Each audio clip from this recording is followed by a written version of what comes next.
Hey everybody, welcome to day 9 of my MentalFit challenge.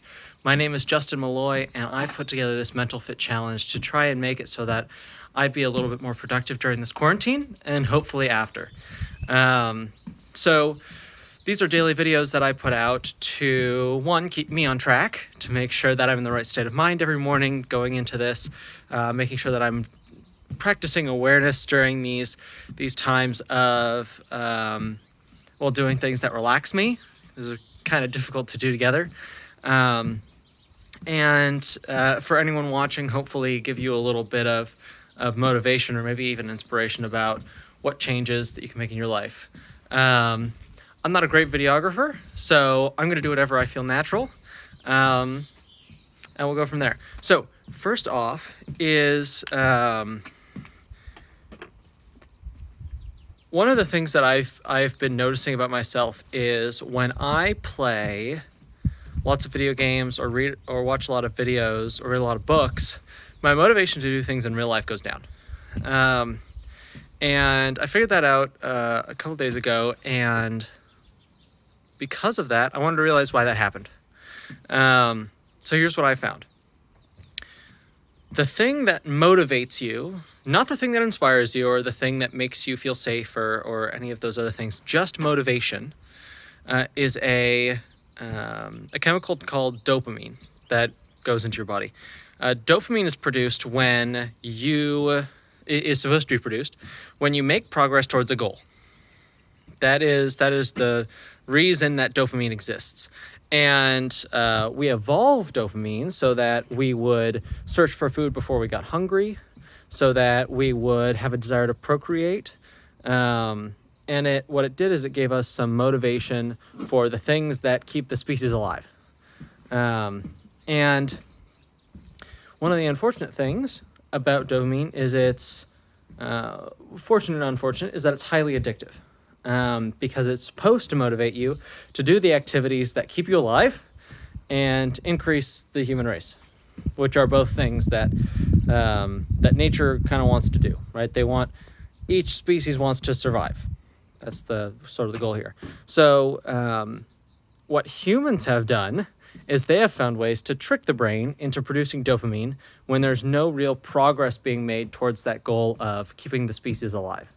So good examples of this are gambling, are alcohol, drugs, porn, and most recently, video games, movies, and watching other people complete their goals, such as reading books, where there's a main character that progresses through their journey. And what I realized is that just like when someone is addicted to alcohol, they become tolerant of the alcohol and the dopamine that the alcohol makes your brain produce. And just like that, it works the same way with video games, watching TV, and reading books. And so what I found was, because I am doing all of these high dopamine activities throughout my day, it's making it so that I don't feel the motivation to actually make progress in other parts of my life. Such as yesterday, I skipped my face routine for my cleanser moisturizer. And it's not that the routine's hard, it's that I didn't do it. So that is very interesting to me, because what that means is that all of the reasons why I have a hard time getting pleasure from doing work is because I'm not calibrated right.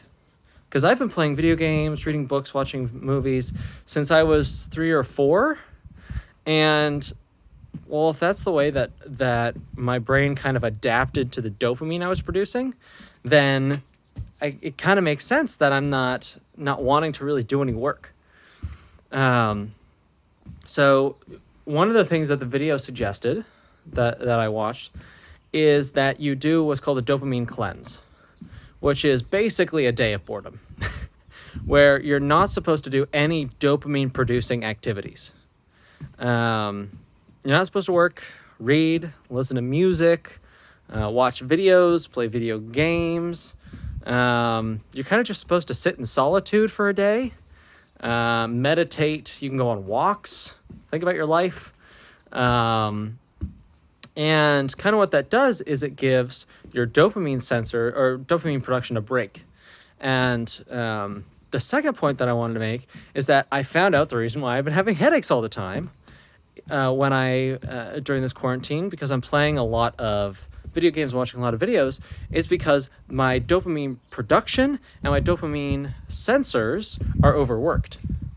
And what that does is it creates, it overworks those two parts of the brain, and it creates pain, and in the form of a headache. So this is actually going to solve two of my major problems, which are the headaches that I've been getting from, well, now that I know, watching all the videos, games, and reading. And two, it's going to make it so that I'm more motivated to do things that don't give me high amounts of dopamine, like work or do progressive skills, right? Like in video games are so addictive because you progress, get closer to the goal, and dopamine keeps shooting off.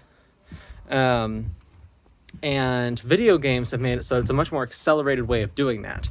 Whereas if you were to, for example, learn how to play guitar, it would be a lot slower to get that dopamine in, because it's a skill you got to work hard to get better at. And so this is really good for me to know, because it kind of supports the program that I'm running myself through right now, where this week I'm starting to put in some more low dopamine activities, like going on a walk every day and doing my morning meditation. Now, yesterday I did my morning meditation. It didn't really change much. I thought it was interesting. I mean, it was 10 minutes and it was fine. I didn't really experience a lot of change. For my walk, it did give me some time to watch some TED Talks, which was nice. But similarly, it didn't really make me feel that different. So we're gonna see how it goes today, and I'll let you guys know how that kind of wraps up tomorrow. But this was kind of a big breakthrough for me, because all my life I've had this issue of not being able to really be able to work hard for long amounts of time, or get myself to work hard in the first place. So what this allows me to do is it allows me to say, okay, I know what the problem is now. And we'll see going forward over the next week or so how bad it gets, what other things I learn, and moving forward what I want to do. But I have an option. I know that the challenge that I'm putting up for myself is something that throughout the weeks, as I tell you what each week is about, is something that'll work. And it's something that I'm excited to share with all of you. So what I'm going to do is I'm going to leave it here, and I'm going to tell you all, have a great day, and I hope to see you all tomorrow.